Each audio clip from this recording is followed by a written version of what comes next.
একটা প্রশ্ন নাস্তিকরা প্রায়ই করে থাকেন। প্রশ্নটা এতই প্রচলিত যে তারা এটা নিয়ে সবসময় কথা বলতে থাকে, ফোরামে, সোশ্যাল মিডিয়ায়, ভিডিওতে। সম্ভবত এটা হচ্ছে অবিশ্বাসের অন্যতম গুরুত্বপূর্ণ স্তম্ভ। অন্যদিকে এই প্রশ্নটা মুসলিমদেরও বিভ্রান্ত করতে পারে। প্রশ্নটা হচ্ছে এই, আমাদের জীবনে রোগ শোক আর বিপর্যয়কর যা কিছু ঘটে, কেন ঈশ্বর সেসব ঘটতে দেন? যদি একজন সৃষ্টিকর্তা থাকেন তাহলে তো তিনি এসব বিপর্যয় ঘটতে দেবেন না। কিন্তু ব্যাপারটা কি আসলেই তাই? প্রথমত, জগতে মন্দের অস্তিত্ব থাকাটাই একজন সৃষ্টিকর্তার অনুপস্থিতি প্রমাণ করে না। কেন? ব্যাখ্যা করা যাক। উদাহরণস্বরূপ একটা গ্যালারি অথবা আর্ট এক্সিবিশন কল্পনা করা যাক। যারা সেখানে যাচ্ছে তারা নিজেদের রুচি অনুযায়ী সেখানকার শিল্পকর্মগুলো পছন্দ করতে পারে আবার নাও করতে পারে। আর্ট সম্পর্কে কিছু না জানা একজন মানুষ যখন একটা বিখ্যাত এবং মূল্যবান চিত্রকর্ম দেখে, তখন সে বলতে পারে এই পেইন্টিংটার কোনো মানেই হয় না, আমি তো এখানে শুধু এলোমেলো আর হিজিবিজির রেখাই দেখছি। তবে আর্ট সম্পর্কে জানা একজন ব্যক্তির কাছে ওই চিত্রকর্মটির থাকতে পারে অসাধারণ বৈশিষ্ট্য, প্রতিটি তুলির আঁচড়ের আড়ালে থাকতে পারে বহু অর্থ। হ্যাঁ, আর্ট না বোঝা একজন ব্যক্তি শিল্পকর্মটা পছন্দ না করতে পারে, কিন্তু সে বলতে পারে না যে এই শিল্পকর্মটার কোনো শিল্পী নেই। ঠিক তেমনিভাবে জগতের দিকে তাকিয়ে একজন মানুষের কিছু বিপর্যয়কর ব্যাপার কুৎসিত মনে হতে পারে, অথবা তার নিজের অসুখ বিসুখ পছন্দ না হতে পারে, অথবা সে হয়তো এসবের পেছনের কারণ না বুঝতে পারে। কিন্তু এসব কিছুর কোনোটাই ঈশ্বরের অনস্তিত্ব প্রমাণ করে না। কারণ কুৎসিত কিছু আছে একথা বলাটাই নির্দেশ করে একজন কর্তাকে। তাই একজন নাস্তিক জগতের বিপর্যয় তুলে ধরার মাধ্যমে ঈশ্বরের অনুপস্থিতি দাবি করতে পারেন না। তাহলে আমরা নিশ্চিতভাবে বলতে পারি যে এটা ঈশ্বরের অনুপস্থিতির সমস্যা নয়, এবং নাস্তিকরা এটাকে একটা প্রমাণ হিসেবে ব্যবহার করতে পারেন না। তাহলে মানুষ এই যে এত সমস্যা, দুর্যোগ আর বিপর্যয়ের সাথে লড়াই করে বাঁচে, তার কারণ কি? আসুন ব্যাপারটা দেখা যাক। কোনো কিছু ত্রুটিপূর্ণ কি না সেটা আপনি বলতে পারেন জিনিসটার তৈরির উদ্দেশ্য জেনে। যদি একটি জিনিস তার উদ্দেশ্য অনুযায়ী ঠিকঠাক কাজ করে, তাহলে আমরা বলতে পারি যে এটা মানসম্মত, এটা ভালো, এটা কাজ করে নিখুঁতভাবে। কিন্তু যদি জিনিসটা তার উদ্দেশ্য অনুযায়ী কাজ না করে, আমরা বলি যে এটা কুৎসিত ও ত্রুটিপূর্ণ। উদাহরণস্বরূপ, একটা লাইব্রেরির উদ্দেশ্য হচ্ছে মানুষের পড়াশোনার জন্য একটা নীরব ও শান্ত পরিবেশ দেওয়া। এখন লাইব্রেরিতে গিয়ে ওই নিরিবিলি পরিবেশ পছন্দ না হলে কেউ কি বলতে পারে যে এই জায়গাটা এত নীরব কেন, এখানে সবাই চুপচাপ বসে আছে কেন, কেউ কথা বলছে না, কি বাজে ব্যাপার? এভাবে কি সমালোচনা করা যায়? অবশ্যই না, কারণ লাইব্রেরি এমনই হওয়ার কথা। এটা একটা পরিবেশ যেখানে নীরবতা থাকার কথা, এটাই লাইব্রেরির উদ্দেশ্য। তাই লাইব্রেরিটা যে নীরব সেটাই নির্দেশ করছে যে এটা একটা মানসম্মত ভালো লাইব্রেরি।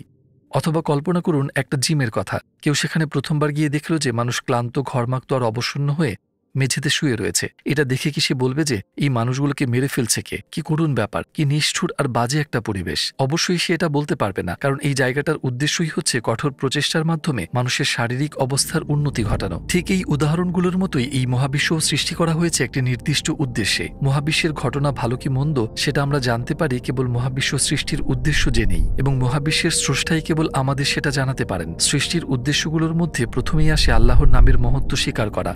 আমাদের জীবনের চরম লক্ষ্য হচ্ছে আল্লাহর ভালো বান্দা হওয়া, এবং তার জন্য আমাদেরকে তার নাম ও গুণাবলী ভালোভাবে জানতে হবে।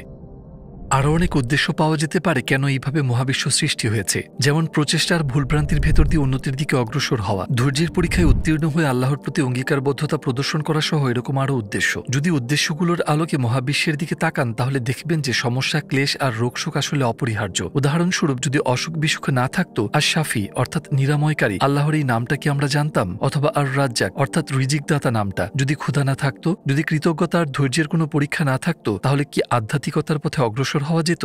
না। তাহলে বিশ্বজগৎ এবং তার ভেতরকার যেসব ঘটনাকে আমরা বিপর্যয় বলছি, সেগুলো আল্লাহকে জানার জন্য এবং সংগ্রামের ভেতর দিয়ে নিজেদের অবস্থা পরিবর্তনের জন্য আবশ্যক। সুতরাং এসব ঘটনাকে আমরা ত্রুটি অথবা মন্দ কিছু হিসেবে দেখতে পারি না।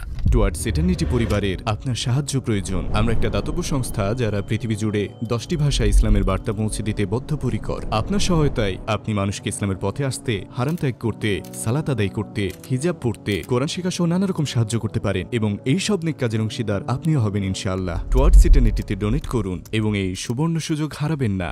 আরেকটা যুক্তি হচ্ছে কোনো কিছু হয় নিজে নিজেই সুন্দর, নয়তো তার উপযোগিতা আর ফলাফল বিবেচনায় সুন্দর। এমনকি বহু সমস্যা যেগুলোকে আমরা মন্দ বলে ভাবি, সেগুলো ফলাফলের দিক থেকে অনেক সৌন্দর্য বয়ে আনতে পারে, কারণ সবকিছুই চেনা আর বোঝা যায় তার বিপরীত জিনিসটা বিবেচনায় নিয়ে। উদাহরণস্বরূপ, যদি ঠান্ডা না থাকতো তাহলে গরমের ধারণাটাই জানা যেত না, সেটা বোঝাই যেত না। অন্ধকার ছাড়া আলোকে জানা যায় না। একইভাবে যেসব ঘটনাকে আমরা বিশৃঙ্খলা, মন্দ আর কুৎসিত হিসেবে বর্ণনা করি, সেগুলো আসলে এমন জিনিস যার ফলে আমরা জগতের শৃঙ্খলা, উৎকর্ষ আর সৌন্দর্যকে জানতে পারি। ভেবে দেখুন ব্যাপারটা, যদি কুৎসিত কিছুর অস্তিত্ব না থাকতো তাহলে কি আমরা সৌন্দর্য চিনতে পারতাম? অথবা আমরা কি শৃঙ্খলার কথা বলতে পারতাম যদি বিশৃঙ্খলা না থাকতো? তাই কোনো ধারণাকে বুঝতে হলে তার বিপরীত ধারণার অস্তিত্ব অপরিহার্য।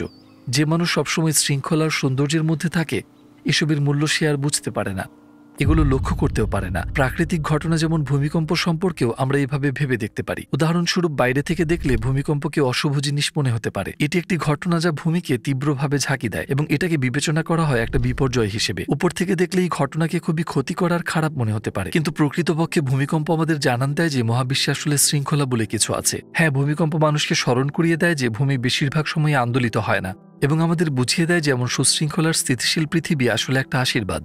এই বাস্তবতা সম্পর্কে আমরা সচেতন না হতে পারি, কিন্তু যখন সামগ্রিকভাবে ব্যাপারটা দেখি, মহাবিশ্বে ঘটে যাওয়া সকল ইতিবাচক আর আপাতভাবে মনে হওয়া নেতিবাচক ঘটনাগুলোর দিকে তাকাই, আমরা দেখতে পাই যে ভালো ঘটনার তুলনায় খারাপ ঘটনা অনেক অনেক কম ঘটে। খারাপ জিনিস কদাচিৎ ঘটে শুধু তার বিপরীতটা আমাদের বুঝিয়ে দিতে। তাই মহাবিশ্বের অস্বাভাবিক ঘটনাগুলো স্বাভাবিক পরিস্থিতিতে অভ্যস্ত মানুষকে বুঝিয়ে দেয় যে যেসব জিনিসকে তারা স্বাভাবিক বলে ভাবে সেগুলো আসলে আশীর্বাদ। বিশৃঙ্খলা আছে বলেই আমরা শৃঙ্খলা লক্ষ্য করি। সুন্দরকে সুন্দর করে তোলে যে জিনিসটা, সেটা হচ্ছে অসুন্দরের কদর্যতা। এমনকি যেসব ব্যাপারকে আমরা বিশৃঙ্খল বলে ধরে নেই, আসলে সেগুলোও সুন্দর এবং সেগুলো নিজ নিজ উদ্দেশ্য পূরণ করে। আরেকটা যুক্তি হচ্ছে যে একটানা নিরবিচ্ছিন্ন সৌন্দর্য মানুষকে অসতর্ক করে ফেলার মাধ্যমে পরকালের কথা ভুলিয়ে দেয়। এই জগতের সৌন্দর্য মাতাল করে দিতে পারে মানুষকে। যে মানুষ জীবনে কর্তব্যের কথা ভুলে যায়, পরকালের কথা ভুলে যায়, সমস্যা হচ্ছে তার জন্য একটা সতর্কতা সংকেত। একটা বেপরোয়া আর বিভ্রান্ত মানুষ তার চারপাশে ঘটে যাওয়া ঘটনার কারণ সম্পর্কে সচেতন হতে পারে না এবং সেগুলো বুঝতে সে ভুল করে। এমন একটা পর্যায়ে কারো উচিত মানুষটাকে বাস্তবতার মুখোমুখি দাঁড় করিয়ে দেওয়া, তাকে জাগিয়ে তোলাটাই হতে পারে তার প্রতি সবচেয়ে বড় উপকার সাধন। তেমনিভাবে যে মানুষকে পৃথিবীতে পাঠানো হয়েছে আল্লাহকে জানতে, সে মাঝে মাঝে তার কর্তব্য ভুলে যায়। জীবনের উদ্দেশ্যের পরিবর্তে সে নিমজ্জিত হয়ে পড়ে অত্যন্ত তুচ্ছ সব জিনিসে। মাঝে মাঝে সে এমনভাবে পাপে নিমজ্জিত হয় যে সে ভুলে যায় অনুতাপ কি জিনিস।